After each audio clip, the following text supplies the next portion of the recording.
Yeah, I also have a veteran journalist, former deputy editor-in-chief of the News Agency of Nigeria, a PR expert, and a regular face on this program, talking about Dele Akishola.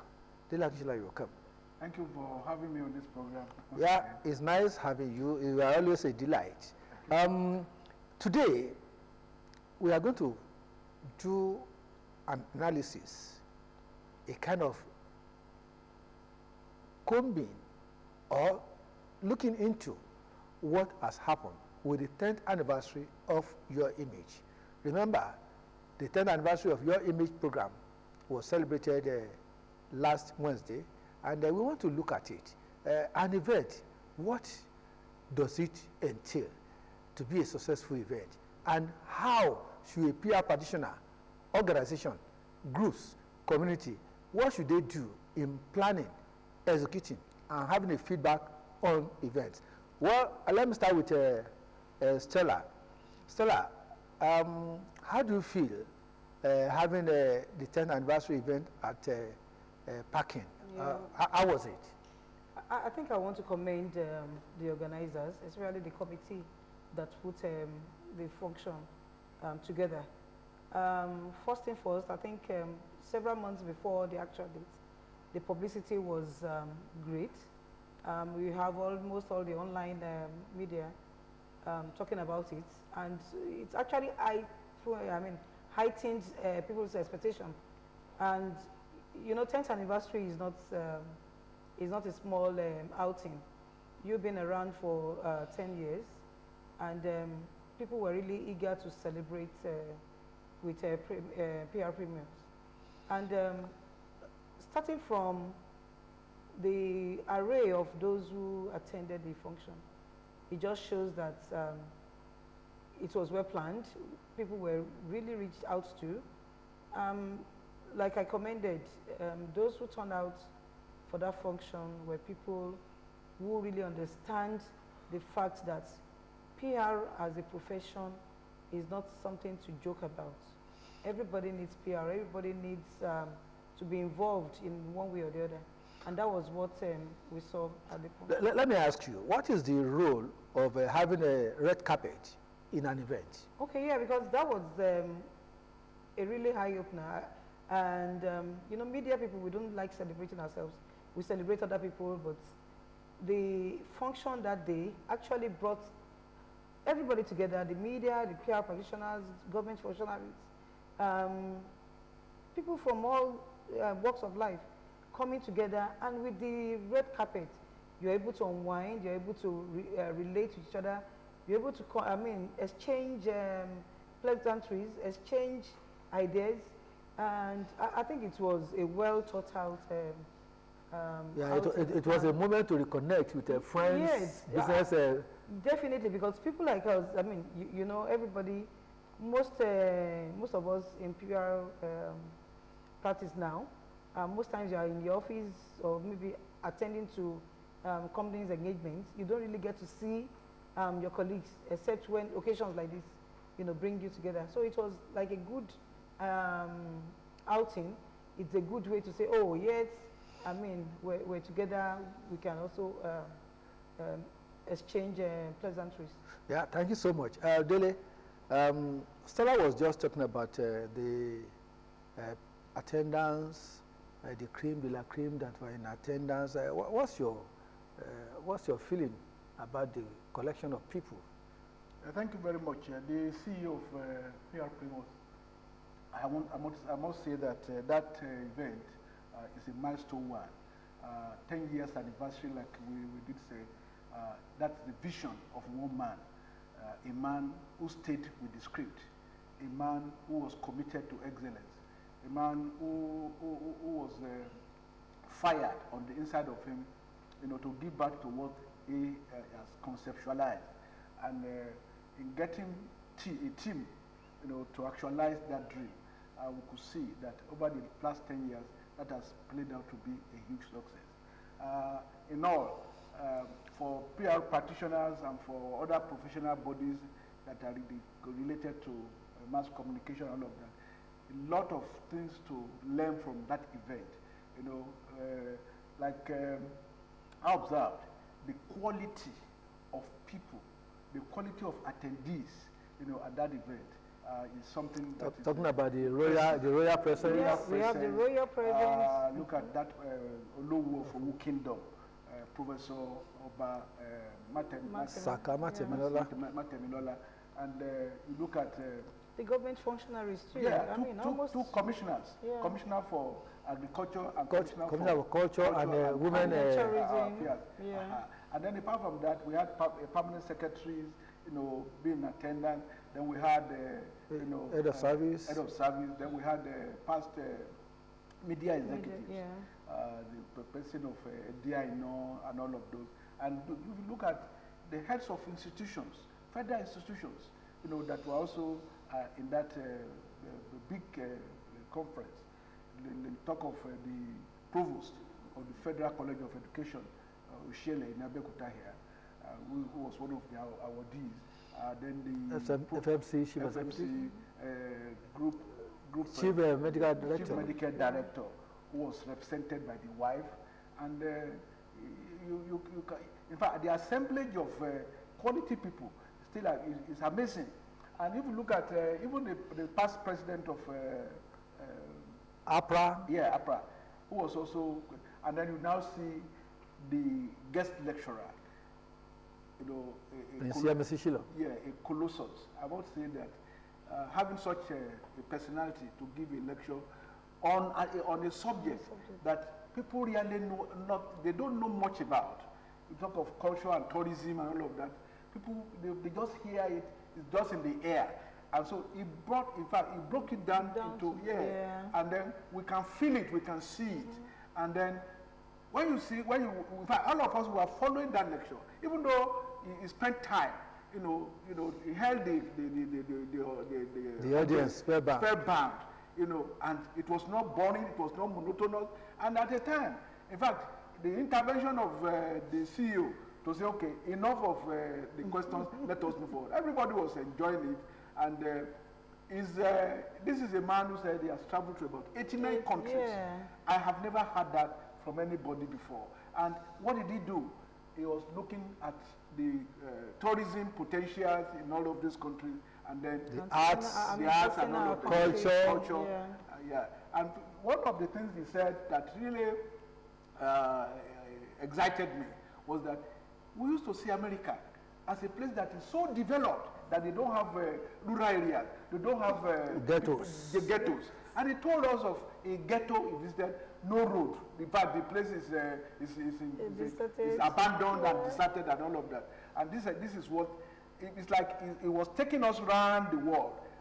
When we got to US, I said, wow, I could see the picture he was trying to paint, that this is a ghetto in US. In the US. And so when you look at, and then the challenges it threw at government, at the federal level and in Ogun State, that there is need to unlock the potential, a lot of funds in tourism. Ogun State is sitting on a gold mine, and it gave us examples of. I think you can also recall the fact that he named several, tourist attraction centers that we have.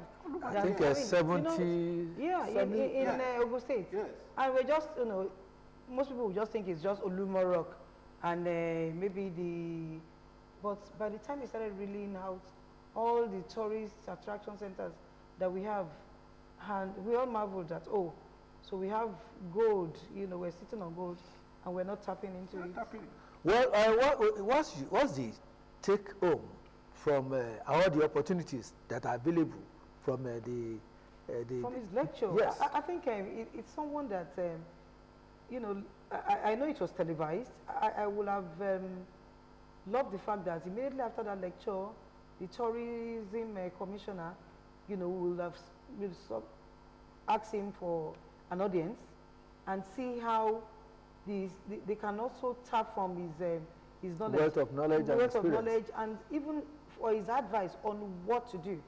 I want to believe that there's so much to learn from him, and there's so much he is ready to give. No, he's never tired. Yes. There are some intervention programs that he's already planning to have in Ogun State And to that's the engender more reason tourist yeah. pleasure Yeah. in Ogun That's State. why government should parley with him and see how we can. I mean, we talk about Dubai today. It's not just about what the people go there to buy. They also look at, the fun in going to areas, in the fun in, accessing things that brings joy to you. Well, And I I had an experience when I was in Dubai. This boat The boat ride, I mean, ride, they call it. and, in fact, even Dubai, which has been seen as a very deserted, it has been a desert. It's just Then now now suddenly it's kind of everybody rivers, delights, everybody having a boat ride, Yeah. having regatta, Yeah, yes, and regatta, and yeah. you even see life. You explore life on water. on water, yeah. Double deck boats. It's a boat regatta. They have hotel-like environment where everybody will enjoy themselves. People go skiing, do a lot of things, and then you wonder, Nigeria with abundance of water, We have rivers, so big- oceans. We're talking about waterfalls. I mean, we have AG, we have so many waterfalls that we're not Ikogo even Sea. tapping. We're not tapping into it. Well, it's still us to come down to infrastructures, because people will readily tell you that, how do you travel No, the around roads are- when the roads are not accessible? But we need to really think of tourism and what we can make out of it. Maybe the CEO, let me just add to what Stella is saying.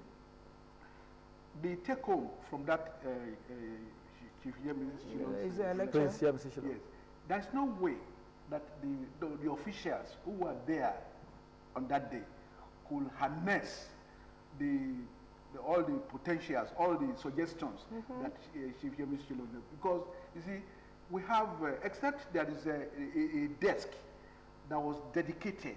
Maybe in future, we now try and introduce something like that, so that it is the duty of that desk To start that will break, dissecting, and dissect it and break it. And then Okay. the CEO, with a covering letter, will now go and present it to the commissioner for A kind of resolution resolution. or communicate. Yes, because the way they had it is going out from the other end. Well, that was documented. That was documented in a magazine. Yeah. It's documented in magazine, but it cannot be acted on. You see, the way civil service works is this: if there is no memo, to really start that process, nothing can be done. When the memo is, when a letter or proposal is brought before the authorities, before the commissioner, then they will sit down, appoint a committee, and look at and appraise that proposal. Okay, perhaps we will look into push it it on to the and governor. find a way I think that's to what come up with a I think proposal, that's what Yeah. they should have. a form of action plan. Action plan. Yes, Definitely. thank you. So we will look into that. Thank you very much for that insight. When you look at the other programs, let's look at the educational aspect of the program. That's the magazine, Okay. the PR Primus magazine. Okay. What do you think is the benefits derivable from such a publication? Yeah, I want to actually commend the organizers once again. Number one, the quality of the magazine. It's a long time you see magazine printed, looking so lovely, and looking at the prints, but looking at the content too. There's so much to learn, so much everybody has something to take home. If you're a PR practitioner, you have something to read in it that will definitely enlighten or enrich your the knowledge. parties. If you are a tourist, there's something to read, especially reading the lecture given by Princess Shillong. Fashion. I mean, Fashion if you are column. a fashionista, there's something to take home. If you are a student, we have arrays of things that they can also look back on and say, they can take back as what they can also work on as students. Then you also look at the arrays of those who got awards. Most times you don't get to know what people do, but because of their profile, and the way the awards that was given to them, you'll be able to say, oh, this is what this person is into, this is what this person has achieved, and this is why we're giving the person an award. And it's also a way to also enlighten students to say, oh, these people are people that have made it in this profession, and they can also see them as role model to also emulate. So I think the magazine is so rich that everybody who has, the magazine, like I said, has something worthwhile. Thank you very much. Dele, when you look at the magazine, what other areas do you think can be better handled? Yes, I want to believe that there is more to be done on the part of companies in terms of advert, in terms of even the state government. Like one would have expected the Ministry of Culture and Tourism, for example, to come up with a supplement to maybe buy some pages and then splash whatever they, so that people can be like the able tourist centers. Yes, in Ogun State, they can splash all of those things on those pages, maybe like 5, 6 pages or so, and then the governor's photograph and all of those things, and even the past, like Chief Shillon was the past chairman of Ogun State Tourism Board. So all those things that they've been able to achieve, can be captured. Many people do not know that Olumorok has a lift, escalator. I don't know whether it's functioning.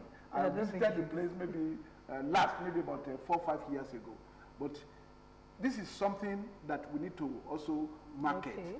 Well, if anybody, because that magazine, you may not know where it will get to. There are people who attended that occasion that day, that they took away the magazine and it's just going like that. And may not know. It gets to US, so can I invest in developing so and so tourist center? Because Ogun State cannot do it alone. Yeah. They actually need investors to come in to help them in that sector to develop so that huge revenue can be unlocked, and then the potential that we are looking at. And then maybe in addition, we'll get scholars, maybe from the Polytechnic and all of that, parallelly from the mass comm department, all of that, to also contribute. No, there were scholarly contributions there. Yeah, we had one from LASU. We had one from the lecturers. From the lecturers. So we also involve students, because it's a training. That magazine, when they look at it, it's for them to look at it in future and say, oh, how can we replicate this in future and all of that. That's it. Because what we are doing, we are leaving a legacy behind for them. And so that when they get into PR, get into things like this. It's preparing them. Yes, preparing them. For the future. Exactly. Because I cannot forget, when I was a student in university, I contributed articles in National Concord. Okay. And that trained that me. was what spurred you into wanting to become a journalist. Okay. Yeah. Well, thank you for your assessment. And well, we are moving on. We want to look into other areas where we can perfect things. Public relations is live, as we always say. So we are trying to, just as we have moved into the area of culture, art, and tourism, at another time we're also going to look into the other sector of the economy. Public relations is about boosting, promoting, and engendering a business-like action, so that individuals can benefit, government can benefit, and globally we can spotlight so many things. Well, that's by the way, when you look at the area of empowerment, what should we do? Do we have enough to really help the needy? And what's your suggestion? Yeah, I think, like I said, nobody has it all, but the fact that PR Premiums is thinking of reaching out to students who ordinarily would be out of school if help has not come their way. I saw the caliber of students that were given awards. I think it's actually touched my heart to know that at this time and age we have students that parents could not even pay their fees, and they have to force themselves to go to school. Probably I need to interject. Yeah. there is a case of a student whose two seniors in the same family, one was unable to sit for the WAEC exam because there was no money. The other one somehow finished and is still sitting there in the house. And here is another person in the same family. I think I want to query the educational institutions. Yes, most of these schools are out to make money, but those that are government establishments, we have teachers there who on their own can identify people like that. Indigent students. Yes, indigent students, and call attention to them. Fine, the social media is helping a lot now. Don't it stop you from getting their consent to say, oh, can I reach out to the public on your behalf? Oh, these are students who are doing well in school, but because of funding, they cannot, you know, progress.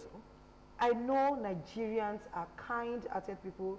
We have so many people out there that are waiting for opportunities to reach out to people.